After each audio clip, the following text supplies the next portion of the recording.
sambil nunggu teman-teman yang lain kita charting saja ya.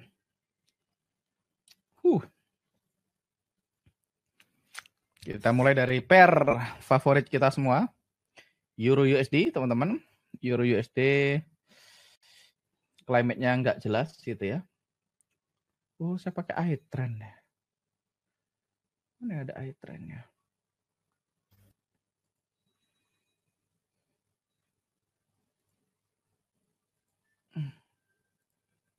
Harusnya pakai iTrend. iTrend, boom. Euro USD teman-teman nggak jelas ya trennya. Sudah mulai uptrend tapi belum confirm. Jadi nothing we can do. Kita lanjut dengan GBP USD. Dicakar kuning, kucing mukanya. Iya, betul sekali dicakar kucing. Alright. GBP USD nggak jelas juga trennya teman-teman. Mau naik tapi nggak turun ya. Harga sekarang di bawah EMA 200, EMA ada yang di atas, ada yang di bawah, jadi nggak jelas. Di iTrend juga unconfirmed, masih nggak jelas. Berikutnya USD Yen, ini menarik. USD Yen confirm uptrend tapi sudah expired ya. USD Yen confirm uptrend tapi sudah expired. Ada zone yang cukup menarik di sini ya. Ini zone pertama yang menarik. Bisa jadi kita ambil level on level sampai ke sini ya. Ada dua zone yang menarik di USD Yen ya, tapi ini sudah expired ya. Artinya harusnya sudah tidak menarik lagi ya. Makanya saya nggak kasih garis. Kalau saya blok gini doang berarti biasa aja. Kalau saya kasih garis berarti sudah serius ya. Oke, berikutnya. Nah ini menarik nih, AUD USD, Aussie US Dollar teman-teman. Ini confirm uptrend ya. Kita lihat harga di atas EMA 200, EMA 20 dan 50 sudah nyebrang gitu ya. Dan climate-nya belum expired ya, karena satu. Dan kita punya zone yang lumayan ya. So-so lah ya. Nggak bisa dibilang menarik, tapi mending. Ini dia. Rally base rally yang kita punya untuk AUD USD ya. Ini lumayan ya, lumayan menarik. Bisa ya, kita punya flip di sini, kita punya drop base drop ini, kita punya flip. So ya, sini oke, AUD USD kita punya zone di sini. Profit zone-nya juga cukup oke. Profit zone-nya juga oke, semuanya oke ya. AUD USD kita punya satu setup untuk hari ini. Oke. Berikutnya USD Kanada menarik ya, USD Kanada. Kemarin ada setup di sini, udah kepanggil ya. Ini kemarin menarik nih, drop base drop ya, sudah bekerja. Artinya ini sudah kadaluarsa zone-nya. Udah kepakai itu ya. Sekarang posisi sekarang kita nggak punya zone ya. USD CAD confirm downtrend, harga di bawah EMA 200, para EMA juga udah nyebrang. Tetapi kita tidak punya zone. Kita punya drop base drop ini tapi problemnya ekornya sepanjang ini jadi nggak menarik ya. Tidak menarik. Mas, aturan ngirit proximal nih gimana ya? Ya kalau mau ngirit proximal ya di sini, ini contohnya.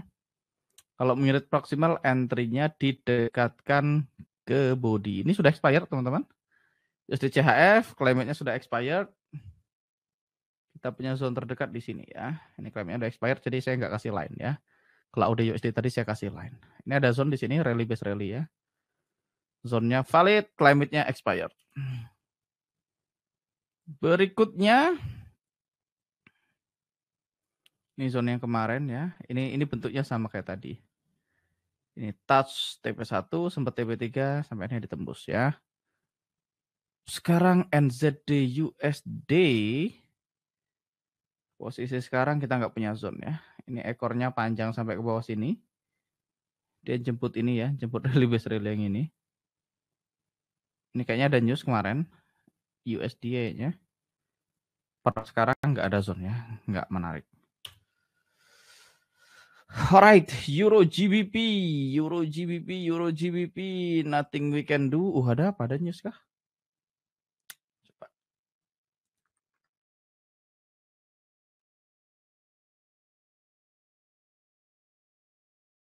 Ada news nggak? Forex Factory kita lihat. Di blok saudara-saudara. Investing.com.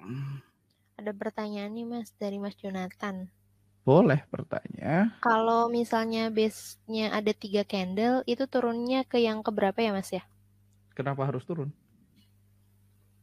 Nggak tahu nih.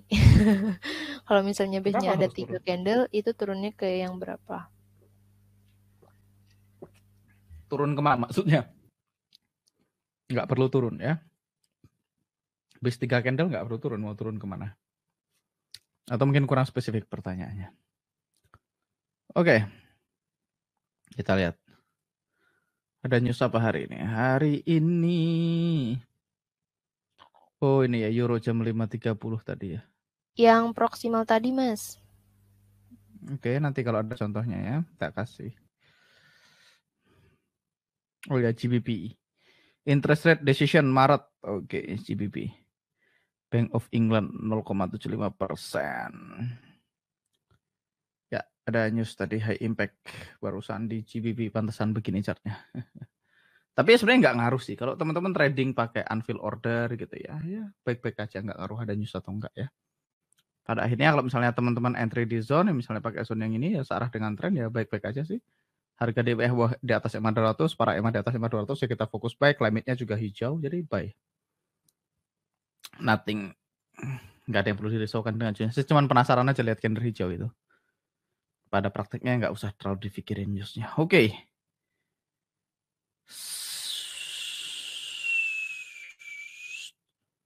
Euro Yen. Claimnya confirm, belum expired, zone-nya nggak ada yang menarik. Tidak punya zone yang menarik.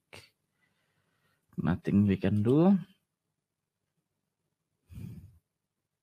Sudah ramai belum nih? Sudah berapa yang hadir? 43 dari 60. Ya, masih kita tunggu sampai 50 lah.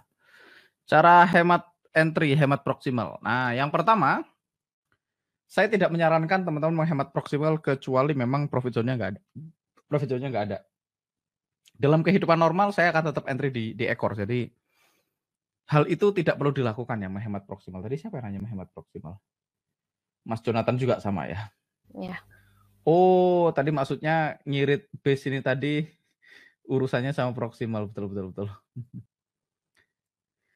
Yang pertama itu tidak perlu dilakukan, Mas Jonathan. Ternyata pertanyaannya nyambung ya. Sorry. Yang pertama itu tidak perlu dilakukan. Yang kedua, kalaupun dilakukan ya saya tetap biasanya ngambil ke ekor terdekat ya. Contoh kita kasih cari contoh dulu. Kita belum nemu. Oke, sebentar kita cari setup yang cukup menarik. Ini nggak jelas. Euro chart confirm downtrend tapi juga nggak jelas. Contoh misalnya saya mau entry di sini.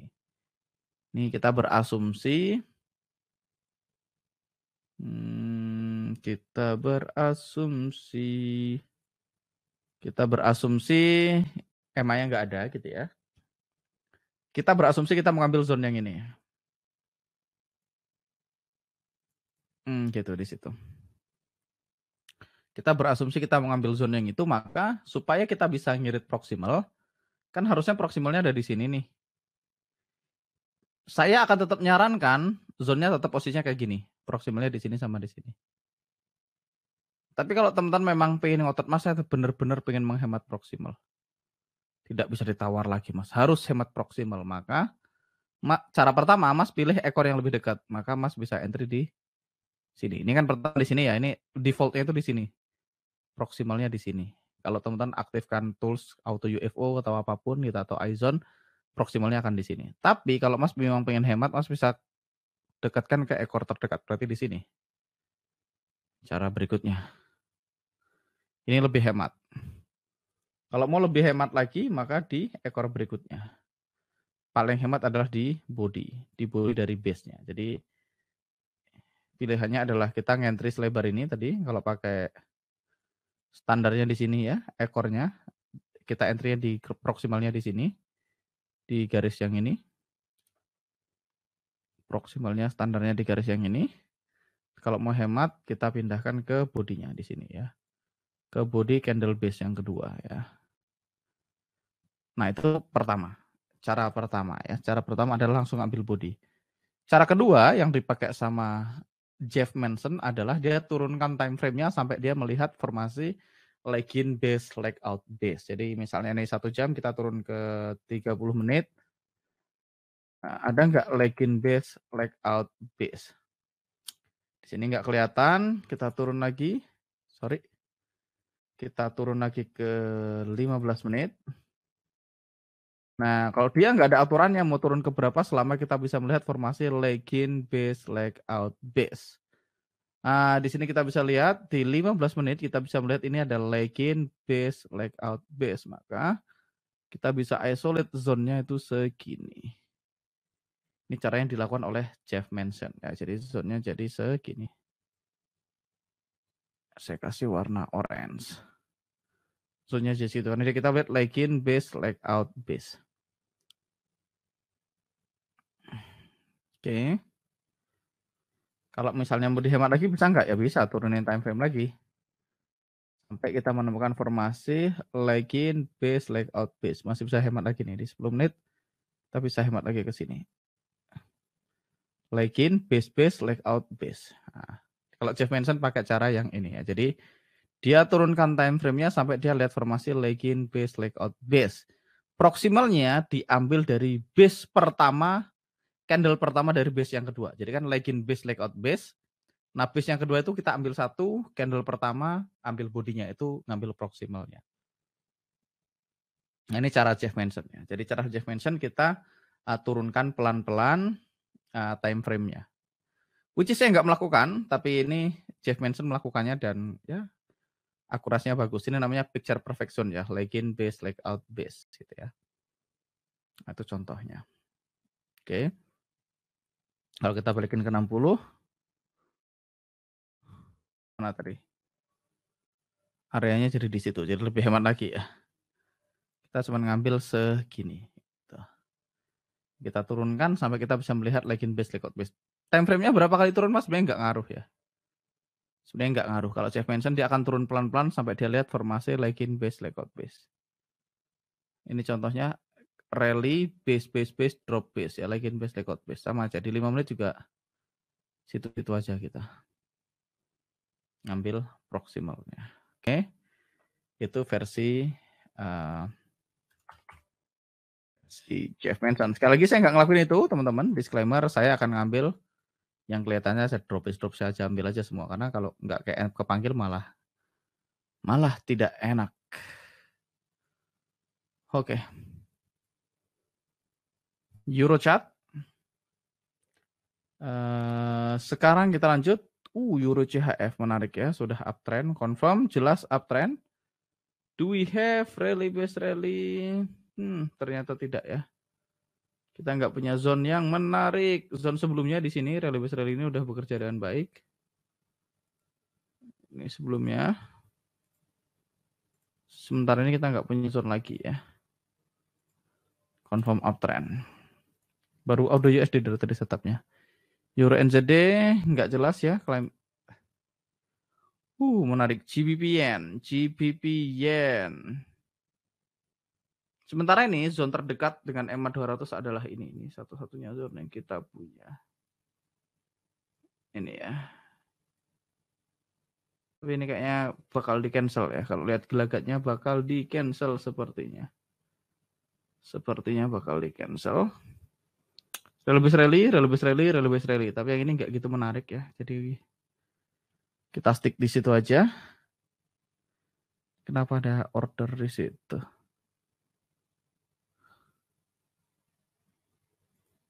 Ini order apa sih? Kepencet. Close position. Oke, berikutnya GBP AUD downtrend. Nggak ada zone yang bagus. GBP CAD masih downtrend. Nah, teman-teman lihat, kalaupun teman-teman nggak baca news, selama teman-teman ngikutin rule ya baik-baik aja ya. Ngikutin rule ya, follow trend, entry di area UFO.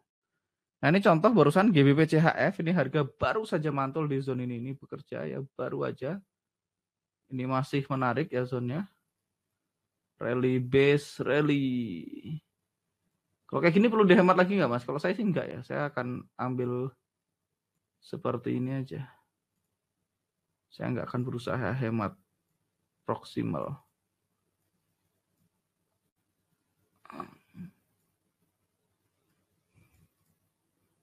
Oke, ini posisi sekarang masih running ya. Ini kita bisa lihat clean rally base rally, harga di atas EMA 200, para EMA di atas EMA 200 dan climate-nya confirm dan belum expired ya. Sangat menarik. Oke, nggak ada pertanyaan ya, sepi sekali malam ini. GBP CHF ya. GBP NZD, ini downtrend juga. Sudah expired, tapi tadi seperti yang saya bahas tadi, news nggak usah dipikirin teman-teman. Kalau teman-teman ngikutin rule misalnya, searah dengan tren, teman-teman bisa lihat drop yang ini juga bekerja dengan baik. Jadi ya santai aja. Fokus sama rule aja. Nggak usah mikirin newsnya kayak gimana. Selama teman-teman follow trend, entry di area UFO, rally drop akan baik-baik aja. Selama time frame-nya nggak kecil banget ya. Audien, Audien ini udah tinggi banget ya. Kita lihat di mana. Saya penasaran juga. Di mana kira-kira zone yang menarik? Oke, ini kita punya drop dekat di sini. Di daily ya. Ih, kok nggak keklik? Ini drop terdekat yang kita punya.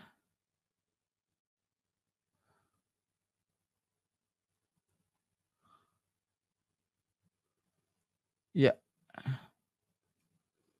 Yang terdekat yang kita punya, jadi jangan buy ya, udah mulai mendekati harganya, masih belum sih. Masih bisa naik lagi. Cuman untuk buy, kita punya zone yang bagus, cuman claiming udah expired. Tapi kalau zonenya kualitasnya bagus ya, ini kita punya zone yang bagus. Kalau teman-teman pengen latihan mas, zone yang bagus tuh kayak gimana bentuknya? Ini salah satu contohnya ya. Audien. Oke, Audien. Zone yang bagus itu yang selalu di dalam para EMA ya mas? Enggak di dalam mas, yang penting dekat-dekat EMA 200 ya. Dekat-dekat EMA 200 searah dengan tren. Searah dengan tren. Biasanya ada di breakout segment, biasanya dibikin new high ya, itu penting juga.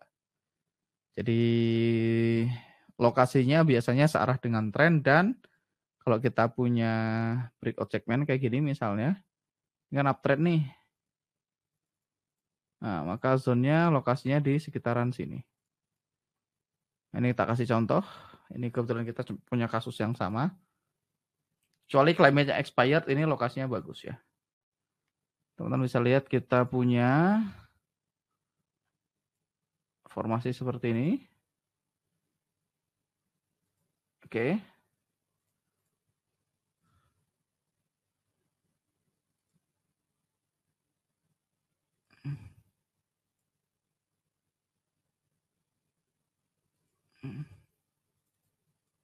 Kita punya zone di sini. Lokasinya ada di antara ini. Kasih warna lainnya. Ada di situ. Maka zone ini bagus ya. Di antara ini. Berarti kalau saya deketin di sini ya.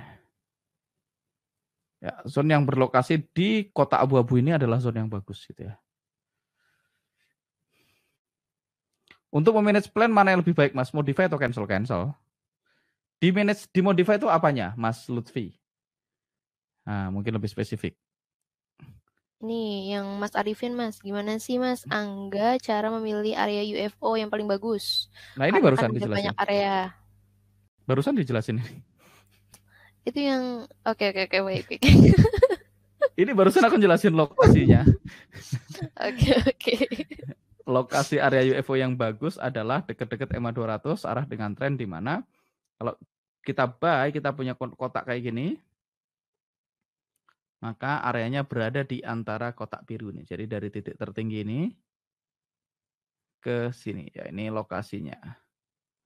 Area yang berlokasi di area ini, saya ganti deh kotaknya biar lebih jelas. Nah, di abu-abu ini dari sini ke sini, ini zone yang kualitasnya bagus. Zone yang mana? UFO ya sama, rally drop. Biasa, nggak ada yang beda. Zone-nya gitu-gitu aja ya. Oke. Apakah khususnya sudah hit pertama masih layak untuk diambil? Tergantung seberapa dalam masuknya. Modify price-nya sesuai dengan rule para EMA. Kok nggak menemukan kenapa perlu modify ya? Kalau sudah lewat ya di cancel toh. Di cancel, di delete. Saya tidak menemukan keperluan untuk modify ya. Kalau entry-nya belum kepanggil ya. Kalau sudah kepanggil, ya biarkan dia bekerja atau tidak bekerja gitu. Jadi saya sih sepertinya nggak punya kebutuhan kapan kita perlu modify entry ya. Di delete ganti baru. Kalaupun misalnya areanya pindah ya di delete ganti baru gitu aja. Untuk zona yang bagus ini ya, yang terletak di situ. AUD yen ini contoh zona yang bagus. Oke, nah ini contohnya lagi. Ini CAD yen. Ini semalam apa ya? Sepertinya semalam. Oke. CAD yen ini sudah climate-nya belum expired. Kita punya zonnya di sini nih.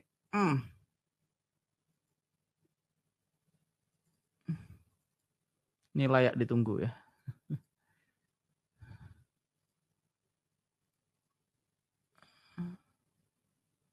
Ya, ini zone yang bagus untuk CAD yen ya.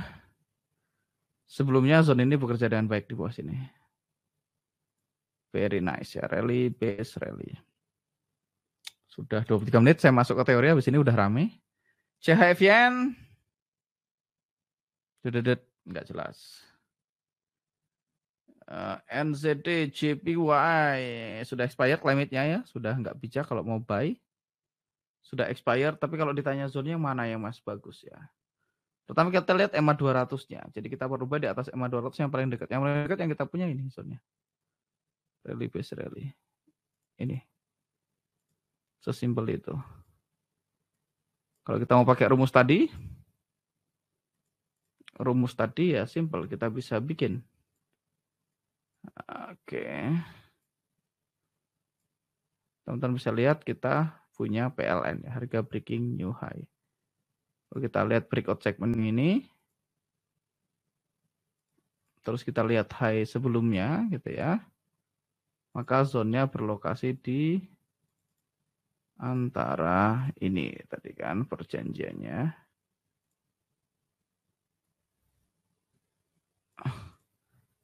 Ya, ini valid ya. AUD CHF. AUD CHF kita punya zone yang bagus juga ini bagus banget zone-nya. Formation wise bagus ya. Clean rally base rally gitu ya. Dekat-dekat EMA 200 ya. Uptrend confirm expired. Ya, AUD CHF kita punya setup menarik. AUD CHF. Ya, sini bagus ya AUD CHF. Oke, menarik. Di sini videonya nge-freeze. Oke. Mas enggak memperhatikan tren yang udah expired itu lebih mementingkan market structure-nya. Pada akhirnya perlu sepakatin rule-nya, Mas.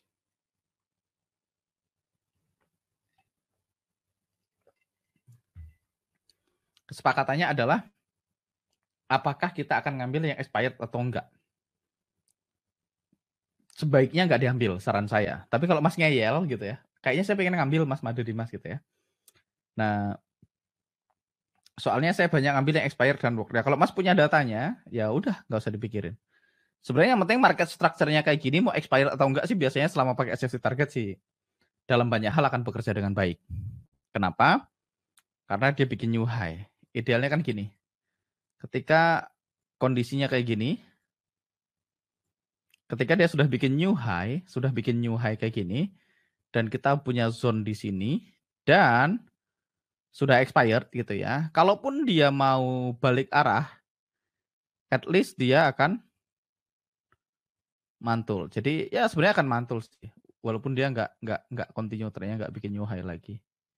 Selama strukturnya bagus, ya tetap ada kemungkinan zone itu bekerja. Cuman kalau kita mau ngambil TP yang sangat jauh, sebaiknya fokus sama yang climate-nya belum expired. Tapi kalau TP-nya dekat-dekat 11, 12, maksimal sampai 1/3, struktur aja udah cukup sebenarnya. Seperti yang kata Mas tadi. Karena saya sering ngambil dan work aja. Ya boleh gitu. Dan nggak ada masalah. Tapi kalau Mas mau ambil TP jauh kayak 1/5, 1/7 gitu. Ya sebaiknya fokus sama yang climate-nya belum expired. Karena move-nya masih bisa sangat jauh. Gitu. Walaupun expired bisa nggak? Ya bisa-bisa aja sih. Selama strukturnya benar ya harusnya baik-baik aja. Karena fakta, saya kasih tahu lagi ya. Kalau dia bikin new high gini, teman-teman, fakta harga pernah break ke titik tertinggi sini, artinya kalau kita punya zone di sini, ya minimal harga punya potensi untuk mantul at least sampai sebelum zone di sini. Kalau di sini ada zone, misalnya di sini ada rally base drop, ya minimal dia punya peluang untuk mantul dikit ya. Kadang-kadang nggak nyampe 1:1, kadang-kadang nyampe gitu. Nah, makanya kalau climate-nya sudah expired, ya perlu hati-hati. Tapi kalau TP-nya deket-deket sih nggak apa-apa. Oke, balik lagi nih tadi. Zone yang sangat menarik di AUD-CHF ya. Ini very nice, very nice. Nah, sekarang AUD-NZD, CAD-CHF. Shoot, ada zone nggak? Tadi ada di sini. Ini zone yang barusan work ya. Kita nggak ambil ya. Paling dekat sama EMA 200 di sini, tapi kayaknya bentar lagi nih cancel ya. Nggak akan kepanggil, jadi nggak usah diurusin. NZD-CAD, terakhir NZD-CHF. Ini contoh lagi yang zone-nya menarik, climate expired, tapi strukturnya bagus, zone-nya menarik ya. Structure wise bagus. Ini, aduh, what happened? Oke. NZD-CHF. Ini dia. Ini yang menarik juga ya.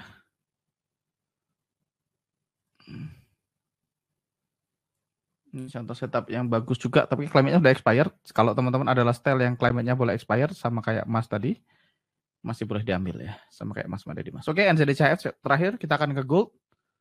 Sebelum kita tutup live charting-nya. Kok nggak mau pindah ke gold? XAU-USD. Oke, gold down market belum confirm. Down market belum confirm. Kalau confirm, zone terdekat yang kita punya adalah ini ya.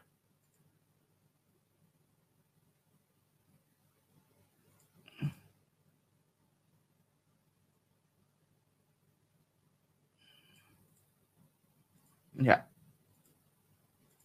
Oke. Alright. Itu aja sejauh ini. Ada pertanyaan Mas dari Oke. Mas Agung. Mau tanya manajemen trading, kalau saya punya resiko 1% per transaksi dan sampai hari ini saya punya 7 setup, apakah 7 setup itu harus saya ambil semua karena resiko trading dalam 1 hari jadi 7%? Agak serem juga. Oke, nah sekarang kita masuk ke pertanyaan tadi. Karena ini sesuai dengan tema malam ini adalah menerapkan skill trading dengan risk terukur. Ya, balik lagi. Gimana cara kita menentukan risk? Sebenarnya teman-teman, kalau saya gitu ya, saya pakai risk pribadi ya. Risk pribadi itu adalah angka di mana ketika saya entry saya nggak takut lagi harus SL atau TP. At least itu buat saya. Jadi ketika saya masuk ke market dan saya nganggap ini tiket nonton gitu ya. Jadi risk yang terukur adalah apa sih Mas? Risk yang terukur itu adalah berapa harga yang kita rela bayar untuk melihat apakah setup ini bekerja atau tidak. Nah, kalau saya secara pribadi, Mas Agung Purwantoro, kalau saya itu mengambil semua setup yang sesuai dengan rule, gitu ya. Semua setup yang sesuai dengan rule. Dan kemungkinan punya 7 setup jalan bareng itu sangat kecil ya. 7 setup bareng itu sangat kecil. Jadi saya ngambil semua setup yang sesuai dengan rule. Semua, namanya semua itu tanpa terkecuali, jadi saya ambil semua. Tapi teman-teman, saya punya risk yang dimana ketika saya SL sampai 10 kali beruntun, saya nggak sakit hati. Nah, jadi di situ kuncinya. Saya punya risk yang kalaupun saya XL 10 kali beruntun, saya baik-baik aja, saya nggak sakit hati. Balik lagi ke risk tadi teman-teman. Kenapa kita suka bingung gitu ya? Kenapa kita suka nggak yakin sama setup kita? Ya ada banyak alasan kenapa kita nggak yakin. Salah satunya karena mungkin kita kurang data gitu. Salah satu yang sangat umum adalah kenapa kita nggak yakin biasanya karena risknya kegedean. Contoh kayak gini misalnya teman-teman, saya ini audio USD, ya udah kalau saya punya risk misalnya, berapapun resiko yang saya gunakan, ketika saya punya zone kayak gini, oke, saya jelas nih, rule saya confirm uptrend, EMA-nya jelas, areanya jelas, itu ya udah saya entry. Kalau sehari saya nemu 7 yang begitu, saya akan ambil semua. Saya akan ambil semua. 7 setup tuh kemungkinan kepanggil bareng 7-7-nya itu kecil ya, itu yang pertama. Yang kedua, ya kalau saya ambil semua, karena saya nggak tahu mana yang SL, mana yang akan TP. Jadi kalau saya pilih-pilih, malah repot ya, saya sikat semua. Nah kalau Mas merasa 7% terlalu gede, berarti risknya diturunin. Jadi 0,5% misalnya. Risknya diturunin ke 0,5%. Jadi pada akhirnya, kenapa banyak orang tuh pengen ngeliatin entry-nya terus-terusan gitu ya, nggak bisa nahan sampai TP yang jauh, karena risknya kegedean. Nah, aturannya gimana Mas? Sebenarnya ada rule of thumb-nya. Rule of thumb-nya adalah yang pertama dilarang merisikokan lebih dari 2% per satu transaksi. Nah, yang kedua, kalau Jose Blasco maksimal risk dari transaksi berjalan adalah 6%. Kalau saya, karena saya risk-nya kecil banget gitu ya, karena saya risk-nya kecil banget, maka ya udah saya akan sikat semua setup yang sesuai dengan rule, nggak pandang bulu tanpa terkecuali ya. Kalau risk dengan korelasi, Mas Angga perhitungkan enggak, pokoknya saya sikat semuanya, apapun yang kelihatan saya ambil, selama sesuai dengan rule. Kayak tadi ini saya cuma punya AUD CHF kalau nggak salah tadi ya. Saya punya AUD CHF tadi, nggak banyak tadi kita punya setup kan. Saya punya ya ini GBP Yen, terus saya punya tadi ada AUD CHF, AUD JPY maksud saya. Oh, AUD JPY udah expired ya. Nah ini CAD Yen kita punya setup di situ. Terus ini udah expired. AUD CHF kita punya setup. Jadi kita nggak punya banyak setup tadi. Kalau saya ambil semua. Semua yang saya lihat tadi, yang saya garisin ya, yang saya garis dan saya kotakin itu saya ambil semua. Yang claimnya belum expired gitu ya. Jadi saya lebih prefer kaminya belum expired supaya TP-nya bisa agak jauh gitu. Tapi kalau teman-teman misalnya aliran yang TP-nya deket-deket aja, sebenarnya selama kita punya structure market ya, kalau teman-teman nggak mau mikirin yang lain ya, fokus aja sama structure. Kalau mau sell, berarti kita harus punya begini, terus kita punya zone di sini, drop, base, drop gitu ya. Ini ya teman-teman tidak perlu memikirkan apapun selama teman-teman melihat ini, diambil ya udah cukup. Ini lebih dari cukup untuk bikin teman-teman bertahan dan profit di industri ini. Kebalikannya, kalau kita buy berarti kita punya gini,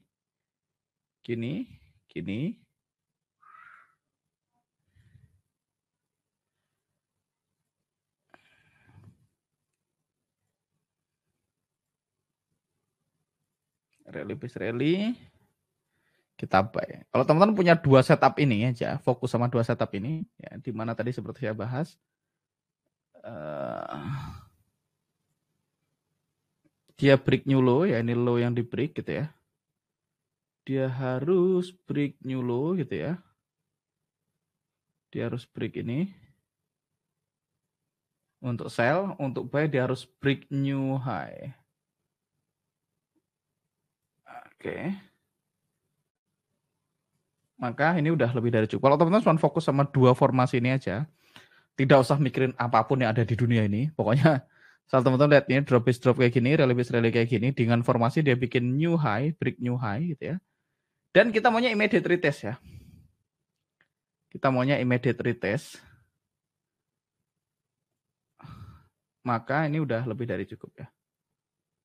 Kita maunya immediate retest gini. Kalau teman-teman fokus sama yang langsung balik kayak gini, maka jadi entry-nya di sini ya.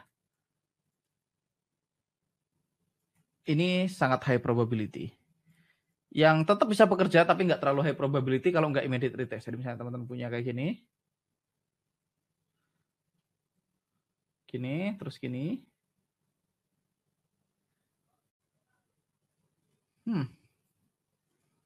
Yang teman-teman punya setupnya sama, gini ya, tapi dia nggak kepanggil. Nah, masuk yang kedua di sini. Nah, ini nggak terlalu high probability.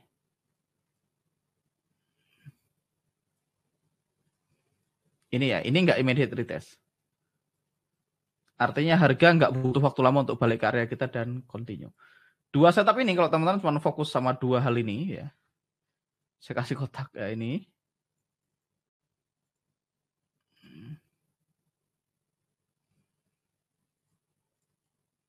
Sama ini gitu ya. udah hidup teman-teman akan baik-baik aja. Yang ini lower probability ya. Kalau dia nggak langsung retest, kalau dia nggak balik di sentuhan yang ini, di kotak ini, kalau dia nggak balik di sini, nah ini lebih kecil probability-nya. Jadi zone yang langsung balik itu lebih tinggi probability-nya daripada zone yang nggak sempat balik tapi bikin nyulo lagi. Kayak gini lebih lower probability. Kalau kayak gini lebih bagus ya. Kalau teman-teman bisa fokus sama immediate retest kayak gini, udah selesai. Udah, ini udah. Kalau teman-teman mau ngambil fokus sama dua ini aja udah akan baik-baik aja. Nggak usah dipilih lagi, ambil semua transaksi yang sesuai dengan rule ini. Namanya semua itu ya benar-benar semua. Tidak ada yang aneh-aneh ya. Nah, kalau teman-teman masih ragu, ini benar nggak ya? Ini masih oke nggak ya? Kalau masih ragu berarti risknya kegedean, gitu aja. Tapi tetap mengacu ke RSW, iTrend dan para EMA kan Bang. Boleh ya, boleh. Kalau mau pakai para EMA ya lebih oke lagi. Tapi kalau misalnya kita mau rangkum semuanya, kalau teman-teman mau sangat sedikit filternya ini yang digambar. Pada akhirnya kalau mau kita mengambil yang para EMA ya pada akhirnya sama aja kayak misalnya ini. Ini kan EMA-nya bekerja ya. Kita lihat ini. Ini kan para EMA bekerja. Tapi kalau kita lihat ini kan sama ya. Ini adalah formasi ini. Dia immediate retest. Oke. Teman-teman lihat ya. Kalau teman-teman teliti, kalau udah posisinya kayak gini, kemungkinan para EMA-nya juga sesuai dengan rule gitu ya. Kalau teman-teman teliti zone-zone yang bekerja dengan baik gitu ya, kita semua punya kesamaan itu ya. Cari aja mundur agak ke belakang misalnya. Oke, yang working langsung, yang bekerja dengan baik itu biasanya immediate retest ya. Formasinya sama, kayak gitu-gitu aja. Nah, tentu aja kalau EMA-nya kayak gini kan ya nggak jelas kan ya. Kita maunya ya para EMA-nya seperti ini. Kita punya para EMA seperti ini, ya udah kita cari formasi yang kayak tadi. Nah, ini contoh yang nggak immediate retest. Bekerja nggak bisa aja sih, cuman biasanya nggak sejauh TP-nya kalau dia immediate retest. Ini kan sesuai dengan gambar tadi. Cuman kan ini nggak immediate retest nih. Ini semuanya bagus strukturnya ya. Ini masih bekerja ya. Kebetulan ini masih bekerja. Tapi kalau langsung ya enak kayak gini. Ini teman-teman lihat punya drop base drop. Formasinya sama persis seperti yang tadi. Nah ini kerja dengan baik. Ya tentu aja harga di bawah EMA 200, para EMA di bawah EMA 200 kita punya formasi kayak tadi. Oke. Ini contoh lagi yang kelihatan bagus dan gampang ya, teman-teman bisa lihat. Ini.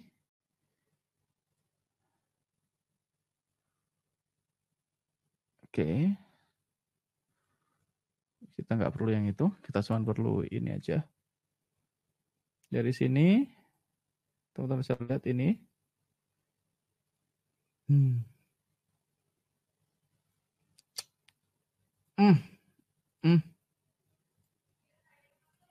Oke, kayak gitu. Terus di sini ada rally base rally ya. Sorry. Not this one. Yang ini terlihat maksud saya. Ini kita lihat ya bekerja dan baik. Tentu aja tadi harga di atas EMA 200, para EMA di atas EMA 200. Tapi bentuk strukturnya kayak gini dan dia langsung kepanggil ya. Immediate retest gitu ya. Teman-teman cari aja ketika dia baru perpindahan ya, perpindahan harganya baru nyebrang EMA-nya gitu. Cari yang strukturnya kayak gitu. Nah ini contoh yang nggak immediate retest. Kalau kita punya ini juga nggak PLN sih. Kita nggak lihat PLN-nya. Oke. Oke, ini PLN.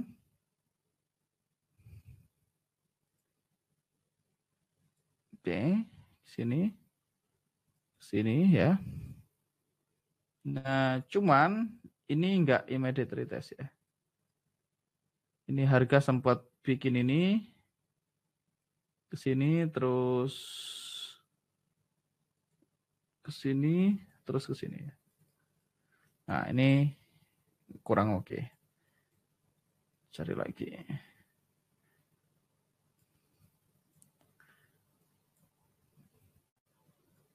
Oke. Ini barusan. Ini masih oke ya. Kecuali kalau ini nanti dia turun, nggak nyampe, nah ini jadi nggak menarik. Makanya kemungkinan besar ini di cancel sih. Kemungkinan besar setup ini akan di cancel. AUDCHF ini. Nanti kita akan pakai Zoom lagi Mas Jonathan. Ini karena belum pakai Zoom masih ada kendala teknis. Oke. Di semua TF Mas. Yes. Sebenarnya TF apapun bisa ya. Kalau misalnya mau enak kita ke 240. Coba kita ulang dari Euro USD gitu ya. Euro USD. Nah ini contoh kalau teman-teman punya zone ini sebelumnya gitu ya.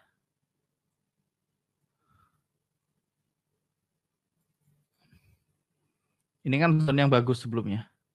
Cuman ini nggak kepanggil, terus harga bikin nyulu kayak gini, maka ini udah nggak menarik. Nah makanya kita kasih saran, kalau EMA 200-nya udah lewat di cancel aja Mas. Supaya teman-teman nggak mikirin tadi, supaya immediate retest-nya masih bisa terkejar gitu. Tadi makanya kita sharing ke teman-teman, ya udah kalau EMA 200-nya udah lewat terlalu jauh, kita cancel aja kan gitu. Kalau EMA-nya belum lewat masih valid kan gitu, kita ngajarinya kan ya. Supaya teman-teman nggak bingung mana yang masih immediate retest, mana yang enggak kan gitu. Misalnya kayak gini, ini kan contohnya, ini kan nggak immediate retest nih, kita lihat ya.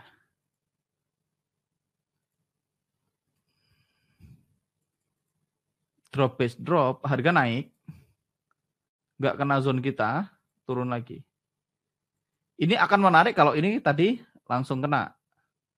Karena nggak turun lagi, nah ini udah nggak menarik. Udah nggak menarik. Cuman kalau kita ngajarin structure jadi bingung, paling gampang ya udah. Cek aja EMA 200-nya, kalau udah lewat, udah close di atas EMA 200, berarti ini di cancel. Ini kita cancel. Nah kalau teman-teman pengen nonton itu di YouTube saya, sebenarnya saya udah bahas ini udah dari dulu ya. Kalau teman-teman nonton market structure dan lain-lain ya, saya udah bahas ini sangat lama. Nonton aja video saya yang awal-awal banget ya, saya udah pernah bahas. Di bawah-bawah sini ya. Ini ada case tadi cara menentukan tren, teman-teman bisa lihat. Di sini new trading plan, live trading yang bawah ini. Live trading itu teman-teman bisa lihat. Atau ini. Apakah trading plan ini masih valid? Cara membaca tren dan validasi trading plan di bawah sini. Saya udah bahas dari 3 tahun yang lalu sebenarnya. Cuman dulu saya nggak pakai EMA. Nah ini kan.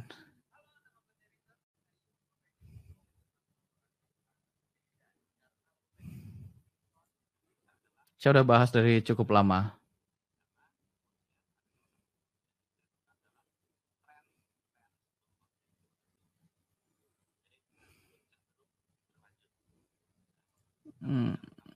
Ini saya bahas di sini. Teman-teman bisa lihat. Cara saya trading dari 3 tahun yang lalu nggak berubah ya. Ini video ini diupload Oktober 2018 ya, udah hampir 4 tahun ya. Saya bahas ini dari pertama kali saya mulai channel YouTube saya, ya caranya gitu, caranya sama. Cuman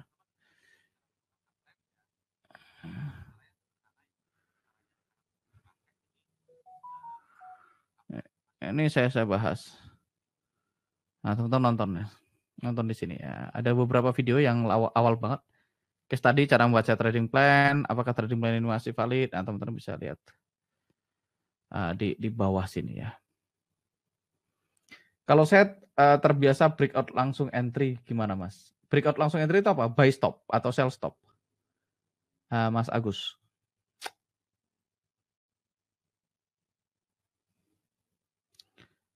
Mas Agus boleh dijawab nanti. Itu breakout langsung entry itu diapain? Breakout langsung di entry atau gimana? Misalnya breakout tuh di buy stop sama sell stop atau gimana? Misalnya ini downtrend nih. Apakah Mas sell di sini? Ketika harga break ini, oh buy stop, sell stop. Oke. Saya personally nggak suka dengan style itu, Mas. Karena menurut saya itu risk-nya nggak bagus, risk reward-nya. Kalau Mas sejauh ini melakukan itu dan making money secara konsisten, ya silahkan dilanjutkan, ya fine-fine aja. Kalau Mas melakukannya secara sudah lama dan profit secara konsisten, berarti boleh, berarti valid. Tapi saya nggak melakukan itu ya. Saya nggak melakukan buy stop dan sell stop ya. Saya nggak melakukannya karena menurut saya itu novice, kesalahan pemula biasanya. Tapi ya silahkan divalidasi ya nanti. Saya nggak pernah buy stop sell stop. Kenapa kalau saya buy sell stop? Misalnya gini, risk reward-nya kurang oke. Kalau saya sell stop di sini, let's see, misalnya saya punya kasus yang sama ya. Kita cari tadi. Kita cari pair lain yang jelas ya.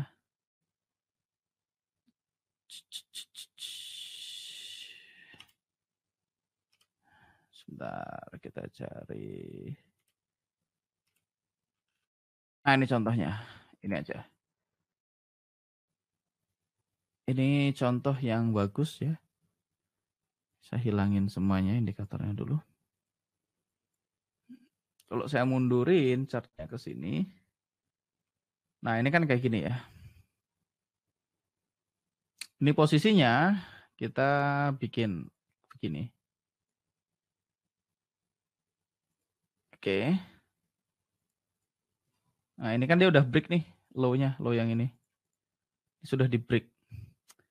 Boleh nggak Mas entry langsung di sell stop di sini? Jawabannya boleh-boleh aja. Tapi risknya jadi berapa? Kalau saya sell stop di sini terus SL-nya di mana? Biasanya orang akan taruh SL di atas sini kan. Kalau pakai SL. SL-nya di atas sini. Nah, kalau SL-nya di atas sini, bisa profit nggak? Bisa.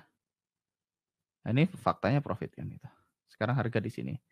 Tapi kalau Mas sell stop di sini, di down sini, maka ya baru profit dikit.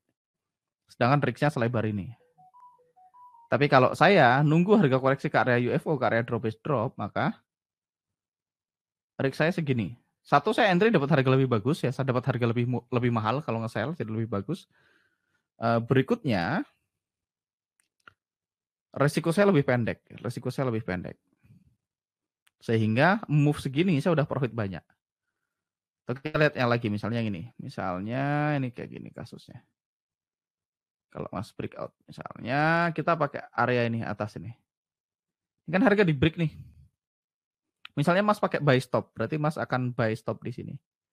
Let's say Mas buy stop beberapa pips di atas high-nya, misalnya buy stop di sini. Nah, ini warna biru ya, ini buy stop di sini, ini buy stop di sini. Boleh nggak? Boleh dan profit kebetulan ya. Dalam hal ini profit. Anggaplah Mas berhenti di sini. Harga berhenti di sini profit. Buy stop di sini, maka profitnya di mana? Profitnya di sini. Anggaplah Mas dapat profit sampai ke situ. Tapi kalau kita buy stop di situ, stop loss-nya di mana? Biasanya stop loss-nya di bawah low sini kan gitu. Kalau pakai, banyak orang nggak pakai kan itu. Stop loss-nya di bawah low sini. Artinya kalau kita ngomongin risk reward gitu ya, harga sampai ke titik tertingginya, anggaplah Mas berhasil dapetin titik tertingginya di situ gitu ya, kita anggap ya. Nah, Mas buy stop di sini gitu ya, stop loss-nya di sini. Kalau kita ngomongin risk reward, kita lihat gitu ya. Dengan stop loss segini misalnya. Dengan TP segini gitu ya. Mas baru dapetin berapa? 0,85, nggak nyampe 1:1 risk reward-nya. RR-nya tidak sampai 1:1. Kita dapat move sejauh ini nggak nyampe 1:1. Versus kalau Mas beli di area UFO, mati lampu. Masih connect nggak aku? Halo? Masih ya? Versus kalau Mas beli di area UFO, maka Mas beli nunggu harga koreksi. Kemana? Ke UFO misalnya. UFO kita di sini.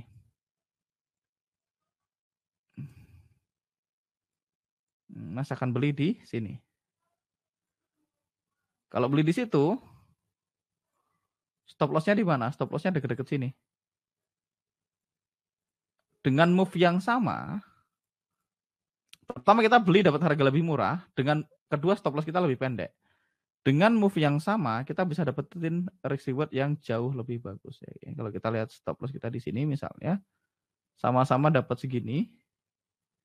Nah ini kita dapetin 1/2,9, hampir 1/3. Oke, masih 1/3. Oke, jadi gitu. Kedua ya namanya beli ya nunggu harga koreksi dulu kan, itu normalnya orang beli kan gitu ya. Normalnya orang beli kan gitu. Kalau kita pakai logika berpikir kita gitu ya. Pakai logika berpikir kita yang benar gitu ya. Ya cara kita beli ya sebaiknya kayak gitu. Misalnya kita ngomongin harga apapun gitu ya. Harga apapun kan gini misalnya. Ini emas sedang dalam uptrend gitu ya. Nah, misalnya begini. Kita kasih contoh, misalnya harga di atas ini 900.000 ya. Harga di atas ini 900.000. Oke. Harga di sini let's say misalnya 800.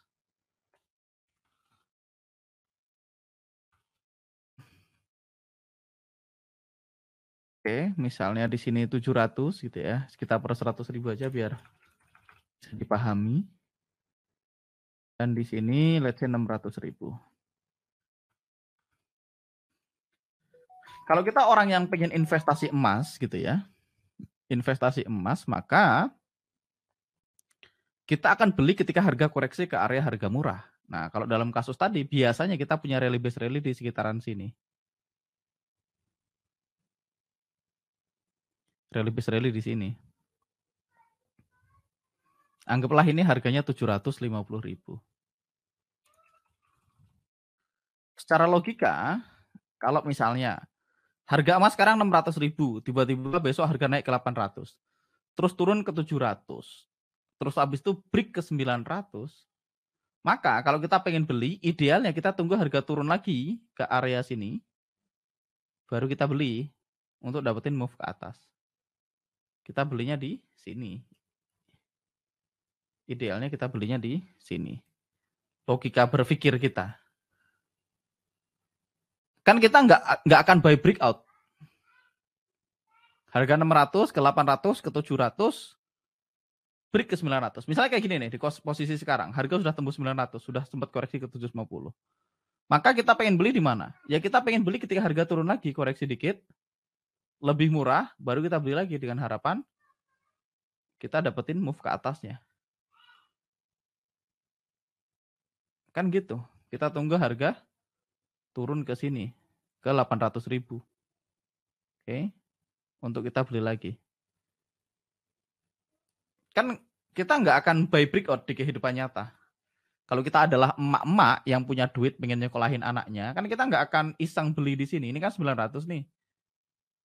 Kita nggak akan buy breakout. Mungkin nggak kita buy breakout untuk investasi? Nggak mungkin. Masa kita beli di sini? Di sini misalnya buy stop di sini. 920, 950 misalnya.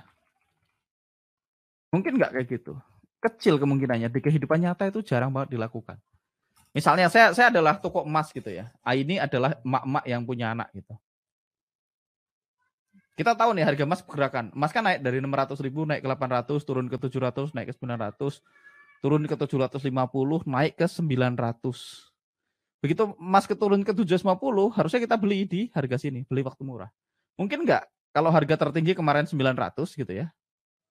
Harga tertinggi kemarin 900.000. Mungkin nggak ini bilang sama toko emas, Mas enggak, ini saya nitip duit 1 juta. Tolong nanti beliin emas kalau emasnya udah 920.000 ya. Mungkin nggak gitu? Mas ngapain? Nungguin berarti. Iya, kita nunggu Duitnya. harga lebih mahal baru dibeli kan, itu nggak masuk akal Iya. secara kehidupan nyata. Kita tuh nggak nunggu harga mahal terus lebih mahal lagi baru dibeli kan itu. Idealnya kalau beli kita nunggu harga koreksi ke harga yang lebih murah. Dan itu harusnya sih berlaku dalam hal apapun kan gitu. Misalnya kan kita ngomongnya gini lah, kalau misalnya minyak goreng atau apapun, misalnya saya pedagang minyak goreng. Mbak ini nelpon, minyak goreng sekarang berapa Mas? Kan kita tahu nih subsidi, ada minyak goreng subsidi 15.000 harganya. Anggaplah 14.000 seliter. Mbak ini nelfon, Mas Angga ada minyak goreng nggak? Yang subsidi habis nih. Sekarang ada tapi harganya 22.000 per liter misalnya. Mbak ini akan bilang, Mas nanti kalau ada yang 14.000 lagi kabarin saya ya, saya mau beli, kan pasti gitu. Iya. Dia nunggu koreksi ke harga yang lebih murah baru beli. Murah. Dia akan bilang ke saya, Mas Angga nanti kalau harga 14.000 kabarin saya mau beli kan gitu. Makanya kita buy limit kan gitu. Kita pasang buy limit. Tolong kalau harga minyak goreng nanti yang 14.000 yang subsidi sudah ada lagi, tolong saya dikasih tahu gitu. Tolong saya disimpan, saya mau beli kan itu. Dia buy limit. Bukan harga sekarang berapa Mas? 22.000. Oke Mas, ini saya nitip duit 500.000 gitu ya. Nanti kalau harga emas, harga minyaknya sudah 25.000, tolong saya dibelikin 20 liter kan, nggak gitu. Makin mahal. Iya kan nggak gitu ya, di logika kehidupan nyata kan kita nggak mungkin gitu. Kita udah tahu harga sekarang 22 nih. Kan nggak mungkin kita bilang sama yang warungnya, anggaplah saya punya langganan warung depan rumah. Saya bilang sama Mamak Sari, Mak, harga minyak berapa sekarang? 22.000. Ini saya nitip duit 500.000, nanti kalau harga minyak goreng sudah naik ke 25.000, kalau ada minyak goreng 25.000, tolong saya beliin 20 liter. Atau kita bilang gini, Mak, nanti kalau ada yang subsidi lagi yang 14.000, saya mau beli 20 liter. Yang mana? Yang lebih masuk akal. Yang 14.000. Jadi, buy breakout atau buy stop sell stop, menurut saya bukan strategi yang sustain dalam jangka panjang. Karena satu, itu tidak sesuai dengan cara kita make money di kehidupan nyata. Kita maunya beli di harga murah, jual di harga mahal. Dan yang kedua, risk reward-nya nggak terlalu stabil. Itu menurut saya. So, tapi pada akhirnya teman-teman dalam trading itu nggak ada benar atau salah gitu ya. Nggak ada benar atau salah dalam trading. Jadi ya kalau selama teman-teman make money secara konsisten dengan cara yang sehat, silahkan dilanjutkan. Kalau Mas Agus selama ini punya stop loss in place, punya take profit in place, dengan risk yang baik, money management yang baik, dan dengan cara yang sama sudah profit, sebaiknya sih dilanjutin aja dan baik-baik aja. Karena pada akhirnya, kalau teman-teman berada di tren yang sangat kuat, walaupun kita beli mahal, tetap bisa lebih mahal lagi. Walaupun harga mahal, tetap bisa lebih mahal lagi. Tapi alangkah baiknya kalau kita ngerti cara untuk beli di harga yang lebih murah. Gitu ya. Mas bisa dijelasin kalau untuk manage plan ketika market tutup apakah di cancel atau dibiarkan saja? Mas Raffi saya dibiarkan aja ya, nggak diapa-apain. Kecuali sudah nggak valid, kalau nggak valid di cancel. Tapi kalau market tutup ya nggak bisa cancel juga. Mengacu dengan risk berapa pips lebar area normal itu per transaksi, apakah kita tetap bertahan dengan zone RBR atau D? Menurut saya sih ambil aja zone yang disediakan ya. Kalau dia RBR ya ambil aja proximal to proximal. Batasannya sih sebenarnya tergantung ATR-nya ya. Kalau zonnya sudah selebar daily ATR-nya berarti terlalu lebar. Kalau zonnya sudah terselebar daily ATR-nya berarti terlalu lebar. Karena patokannya nggak bisa pips. Kenapa? Karena beda zone beda. Beda mata uang beda. Lihat aja daily ATR-nya ya. Lihat aja daily ATR-nya. Kalau zonnya udah sama dengan daily ATR maka udah terlalu lebar. Teman-teman bisa pakai aturan. Saya misalnya pakai rule. Zone saya maksimal 70% dari daily ATR. Lebih dari 70% daily ATR buat saya kelebaran nggak diambil. Mas Angga pakai UPS. Apa bisa nyala kalau yang lain lampu mati? Ini saya tadi pakai UPS. Saya pakai UPS. Jadi bunyi nit itu UPS saya nyala. Jadi tergantung daily ATR-nya. Misalnya apa? Misalnya kita lihat daily ATR ya supaya teman-teman tahu. Ini terakhir ya 1D. Saya pindahin ke 1D. Saya masukkan indikator ATR. ATR. Teman-teman bisa lihat. Di sini ada angkanya nih. Euro USD gitu ya. Euro USD itu sekarang satu hari 106 pips ya. Berarti maksimal lebar area di Euro USD adalah 70% dari 106. 70 pips masih boleh. Karena kita nggak bisa pukul rata. Karena kalau Euro CHF itu satu hari, sekarang lagi running ya. Euro CHF satu hari 92 pips. 92 pips berarti ya 70%-nya masih boleh. 60 pips masih boleh. Tapi kalau misalnya zonnya marketnya sehari cuma gerak 50 pips ya, zone 40 pips terlalu lebar. Jadi patokannya bukan pips. Pakai daily ATR. Teman-teman sepakatin aja. Nah, saran saya sih 60% sampai 70% dari daily ATR itu cukup untuk lebar area yang teman-teman boleh pakai gitu ya. Oke. Sepertinya sudah terjawab semua. Kembali lagi saya recap. Pada akhirnya teman-teman cara trading itu gitu-gitu aja ya. Tidak ada yang aneh-aneh cara trading dari dulu sampai sekarang. Teman-teman nonton video saya tahun 2018 gitu ya. Video saya yang 3 tahun yang lalu, bahkan udah hampir 4 tahun yang lalu ya. Oktober 2018, sekarang udah 2022, udah hampir 4 tahun. Video-video pertama saya loh, teman-teman tonton. Cara tradingnya sama persis dengan sekarang, nggak ada perubahan sama sekali.